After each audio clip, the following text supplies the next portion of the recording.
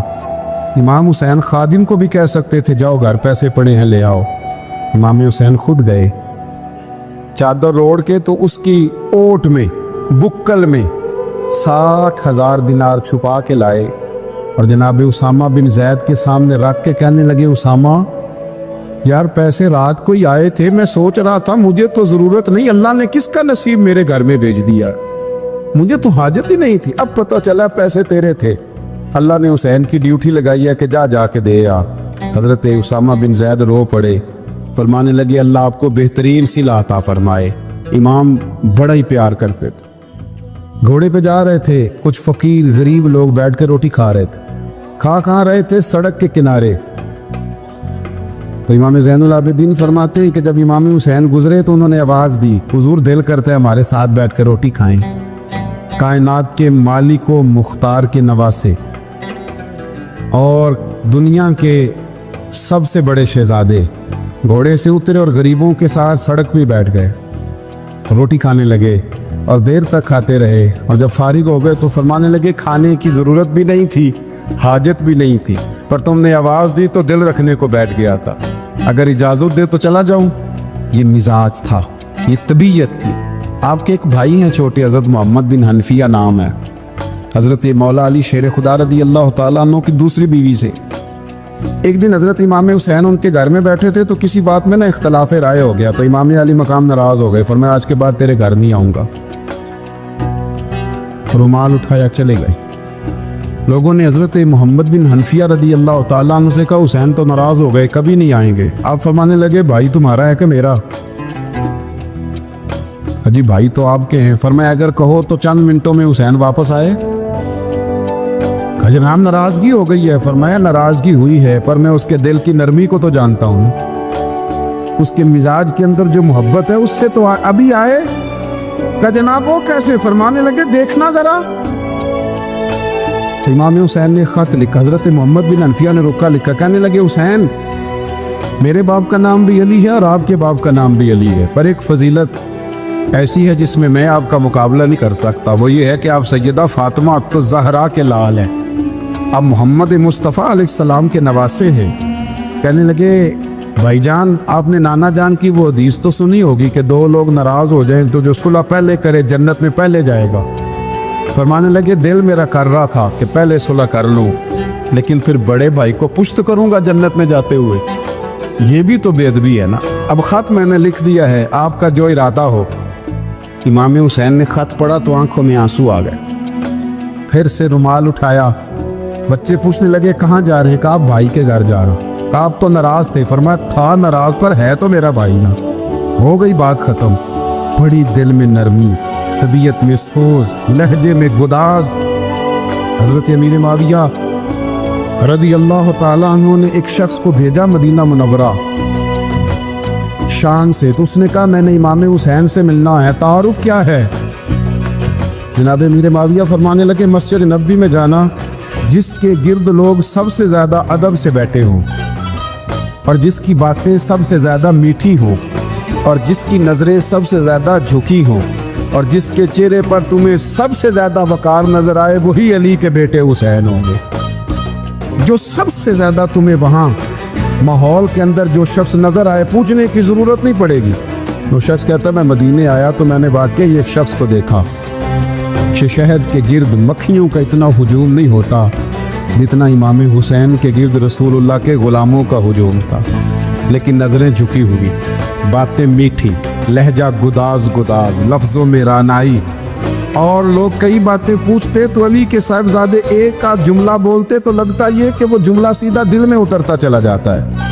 امام علی مقام کے کردار میں نا کچھ باتیں بڑی زیادہ تھیں، بہت زیادہ تھیں. بڑا حسن تھا. ایک بات تو یہ تھی امام حسین رضی اللہ تعالیٰ عنہ کا علم و فضل بڑا کمال کا تھا. ایک دفعہ صحابہ میں مسئلہ بن گیا کہ بچہ پیدا ہوتا ہے تو اس کا وظیفہ کیسے لگانا ہے. امام حسین کا علم و فضل بتا رہا ہوں، علم و فضل. تو بات بڑی پیچیدہ ہو گئی. حضرت عبداللہ ابن زبیر کے پاس لوگ آئے، کہنے لگے کہ آپ بڑے صاحب علم و فضل ہیں، آپ نے حضور علیہ الصلوۃ والسلام کے ساتھ وقت گزارا ہے، تو مسئلے کو حل کریں کہ بچہ پیدا ہونے کے بعد حکومت اگر وظیفہ لگائے گی تو کب لگائے گی. جب بحث طول پکڑ گئی، مسئلہ حل نہیں ہوتا تھا، تو حضرت عبداللہ ابن زبیر کہنے لگے ہم سے نہیں حل ہوگا. ایک بندہ ہے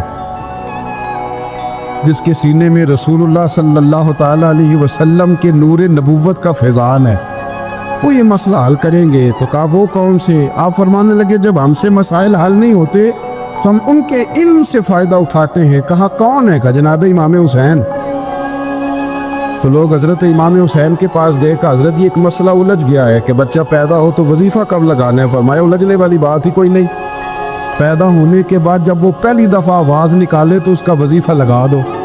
اس کا مطلب یہ ہے کہ وہ دنیا میں آ گیا ہے، اس نے اپنے آنے کا اظہار کر دیا ہے، اعلان کر دیا ہے. اب اس کا وظیفہ لگا دو. تو اس پر پھر صحابہ کا اتفاق ہو گیا. امام حسین کے علم سے، فضل سے لوگ فیض اٹھاتے تھے. حضرت سیدنا امام حسین کی شہادت کے بعد حضرت عبداللہ ابن زبیر رضی اللہ تعالیٰ عنہ نے قاتلان حسین سے خطاب کیا اور فرمانے لگے اللہ کی قسم تم نے اس شخص کو شہید کیا ہے جو راتوں کو لمبے لمبے قیام کرتا تھا، اور تم نے اس شخص کو شہید کیا ہے جس سے میں دن میں جب بھی ملتا تھا تو وہ روزے سے ہوتا تھا. تم نے اس شخص کو شہید کیا جو قائم اللیل تھا، صائم الدہر تھا.